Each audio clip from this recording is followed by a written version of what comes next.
So why do we use balance? We use balance because when we are 5 months in development in the womb as a baby, we develop our sight, our hearing, our taste, touch and smell.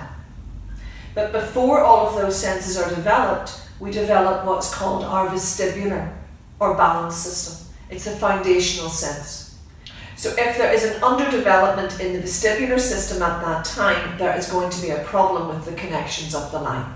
That could be this connection, where that would be the visual and words would jump about on the page. But many people who come to us, that's not happening. The words are staying still, but it's the next connection to it. They're having to read it 3, 4, 5 times before they can actually go, okay, I've got that. But then they're exhausted and realising they have to then answer questions. Then you can have fussy eating, easily distracted, can't get to sleep at night, maybe difficulties in sport, spatial awareness, timing, rhythm. It really just depends on which of these connections that are affected as to which symptoms or traits a child or adult will display. Coming then to this picture, these are neurons and neural pathways. They are not that size and they are not that colour. In fact, within the size of a grain, 1 grain of sand, there are 1 million of these all trying to work together. So you can imagine how many grains of sand you would fit into the size of a brain.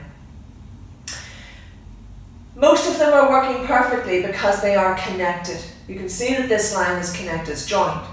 So this is anything that you're good at. A lot of children would come to us and they're maybe not great at literacy, but they're wonderful at maths. They're genius at maths, in fact. Or they're great at remembering where they were when they were 4 years of age. So that's all on that line. It doesn't drain them of energy whenever something is on that line because it is quite simply connected. Anything that is on a line like this, and this could be spellings, it could be instructions. Take spellings for instance. You learn your spellings Monday, Tuesday, Wednesday, Thursday. You memorise them for the Friday test because you're smart enough to memorise them. And you probably get 9 or 10 out of 10. But by the following week, you go to write a sentence with those words, and those words are no longer there. They have literally fallen out. So it's like information going in one ear and out the other. So we need to be able to join these pathways so that we get a strong connection just like this one. So that literacy, spellings, reading, comprehension no longer drains the whole system. So how do we do it?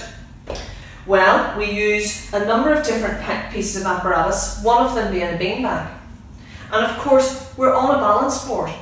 And that goes right back to the foundational sense that we are on a balance board in order to develop what was underdeveloped in the first place. To help all the other senses then integrate, we work with, on the first day, a beanbag. And it can look very simple, and how easy is it to throw a beanbag? But it's actually very difficult to throw it in the way in which we need you to throw it. A lot of children who are on the maybe stubborn side will clamp their arms, and therefore they will become very, very tight in their physical. If they're tight in their physical, then they're tight and rigid in their thought processes, because anything that's happening in the physical is having a direct impact on what's happening in their brain. So we teach them to throw a beanbag in a go with the flow attitude, in a relaxed way in their shoulders.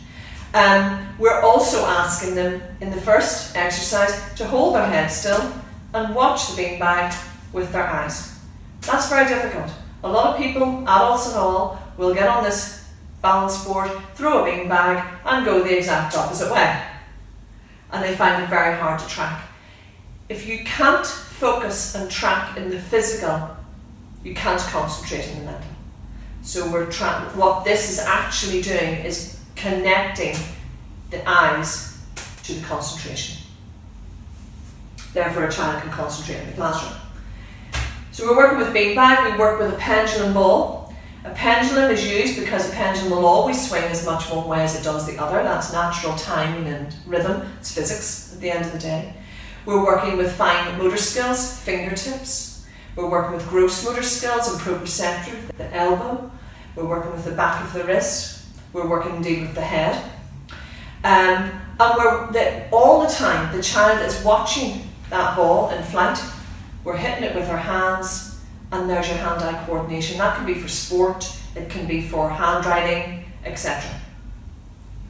We then move on to the motor control stick, which has numbers, as you can see, and we're hitting the ball in different angles and trying to keep ourselves on this balance board and not fall off. And again, as you can see, I am tracking that ball all the time with my eyes. So if you can imagine, there are a lot of lights. If we had the child wired up, we would see a lot of lights being lit and a lot of connections being made just within the same session on the balance board. Finally, we have our bouncy ball, and we're throwing with one hand, catching with the other. We eventually have them doing 2 balls at the same time, counting numbers, multiplying numbers, and again, you can see how many lights are being lit just within one session all day. Most importantly, of all of our senses, 85% of what we take in is through our eyes. And as I said earlier, I touched on it with the beanbag exercise. If we can't focus and track, we can't concentrate.